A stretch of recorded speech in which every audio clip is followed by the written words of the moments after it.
오늘은 지난번 교회 개척에 이어 정체기와 쇠퇴기에 속한 교회를 위한 교회 활성화 프로그램에 대해 말씀드리려고 합니다. 현재 대부분의 교회는 90% 이상이 기성교회이며 그중 8, 90% 이상의 교회가 활성화를 필요로 하고 있습니다. 교회 개척 성장학교에서는 교회 출생과 성장기 과정에 나타나는 문제들에 대해서 살펴보았습니다. 개척교회가 성장하면서 정체기 그리고 나중에는 쇠퇴기로 접어들게 되는데 이 기간에는 교회 활성화 프로그램을 필요로 합니다. 그러나 요즘에는 개척교회와 기성교회의 구분이 매우 흐려져 가고 있습니다. 2, 3년밖에 안 된 개척교회가 정체기와 쇠퇴기에 들어가 있고 기성교회에서도 선교적 사역을 위해서 성장기의 전략을 사용해야 할 필요성을 느끼고 있습니다. 그래서 가능하다면 교회 개척학교와 교회 활성화 과정을 함께 살펴봄으로써 교회 생명주기 전반에 관한 관점과 전략을 가지는 것이 필요하다고 생각합니다. 앞으로 다룰 코칭, 리더십 개발, 영성 개발도 궁극적으로 지도자와 교회가 활성화되고 성장하도록 돕는 프로그램입니다. 오늘은 교회 활성화 과정에 대해서 말씀드리도록 하겠습니다. 활성화라는 것은 하나님께서 교회에 주신 본질과 능력을 회복하는 일입니다. 교회 목적에 대해서는 여러 가지 의견이 있을 수 있겠지만 궁극적인 목적이 영적 수술하는 데 대해서는 누구나 동의하실 것입니다. 교회가 그 목적을 수행해 가는 데 있어서 지도자들이 앞장서야 하는데 교회 리더십의 가장 중요한 기능은 행정과 재정 또는 프로그램의 운영이 아닙니다. 특히 교회 활성화 과정에 있어서는 영적 갱신과 전략적 지도력의 리더십의 가장 중요한 기능이 되어야 합니다. 사도행전 6장에 보면 초대교회에 처음으로 문제가 발생했을 때 사도들은 기도와 말씀 전하는 데 전념하고 구제일은 집사들에게 위임함으로써 교회가 건강하게 성장하는 기반을 마련하였습니다. 이것이 바로 영적 갱신과 전략적 지도력입니다. 이 두 가지 기능에 집중해서 활성화를 시작하기 위해서 먼저 준비해야 할 사항에 관해서 말씀드리겠습니다. 교회 활성화 기반을 준비하는 과정입니다. 먼저 교회 활성화를 위한 4가지 습관을 강화하고 비전과 목회자의 권위를 확립한 후에 비전팀과 기도팀을 구성함으로써 그들이 앞장서서 공식적인 활성화 과정을 시작하게 됩니다. 활성화를 위한 4가지 습관이란 첫째, 교회의 성경적 기반을 확고하게 다지는 일입니다. 이것은 교회에서 하는 모든 일들이 성경적 기반 위에 확고히 서 있는지 점검하고 확인하는 일입니다.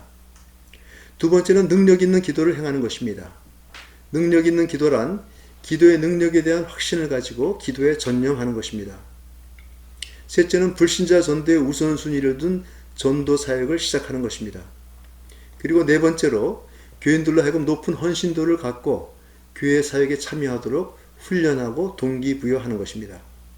이 네 분의 상태를 점검하고 취약한 부분들을 강화해 나갈 때 이 습관들이 뿌리를 내리고 교회 활성화 과정에 든든한 기반이 세워져 갑니다.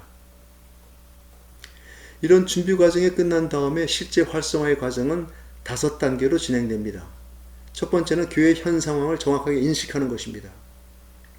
현재의 상황을 정확하게 인식한 후에는 비전, 즉 이 상황에서 하나님이 이 교회를 통해서 어떤 일을 이루시기 원하시는가를 발견하고 세 번째로 그 비전을 실현하기 위한 구체적인 전략을 세우고 네 번째로 이 전략을 효율적으로 수행해 나가기 위한 조직과 구조를 만들어가는 단계로 나아갑니다.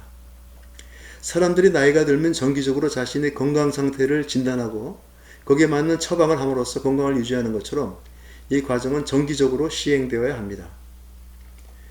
첫 단계 상황 인식에서 교회의 정확한 상태를 진단하기 위해서 교회의 생명주기를 자세히 살펴봅니다. 그 안에서 교회가 어디쯤에 위치해 있는가를 발견하기 위해서입니다. 교회의 성장기, 정착기, 쇠퇴기 각 단계에 나타나는 특징들을 하나씩 점검하고 우리 교회와 비교해보면 우리 교회가 성장기, 정체기, 쇠퇴기 어느 단계에 속해 있는가를 발견하게 됩니다.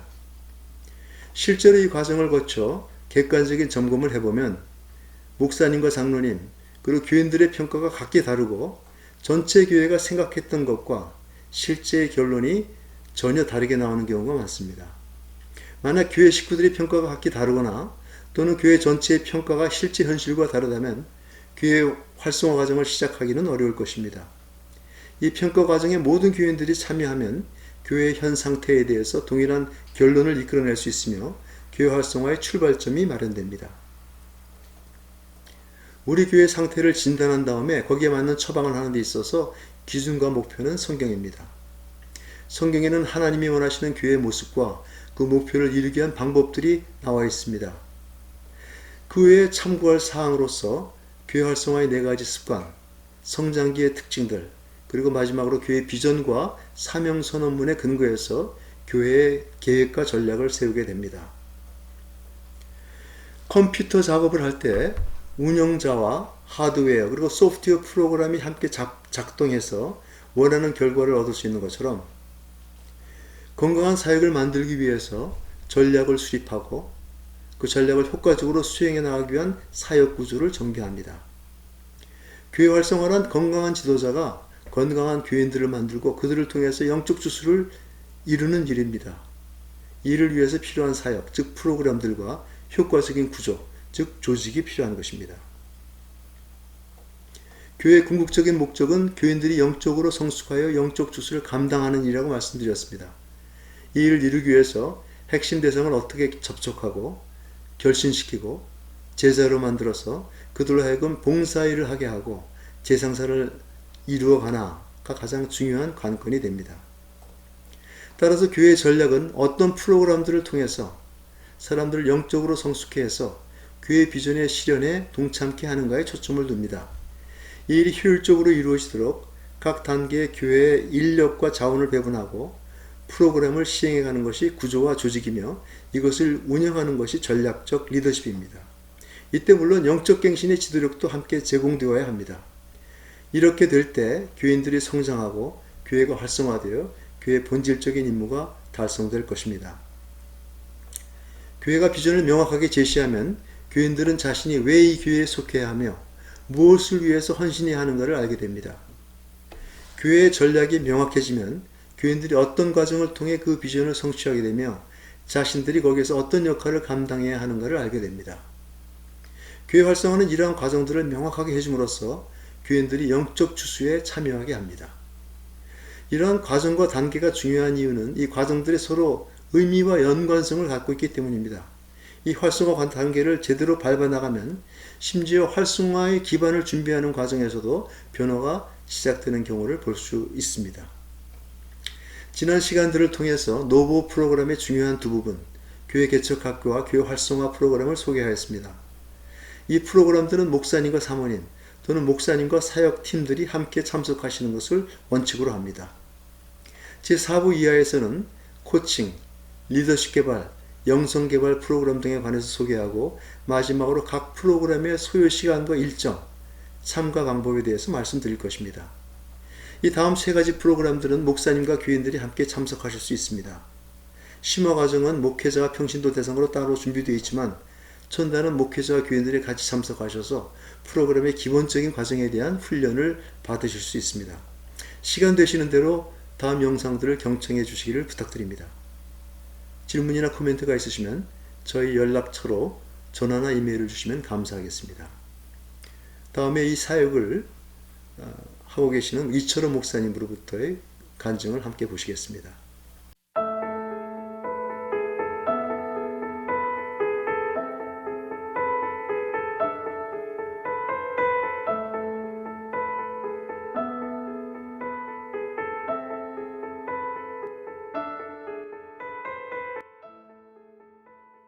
노보코리아의 강의 일정을 첨부하였습니다.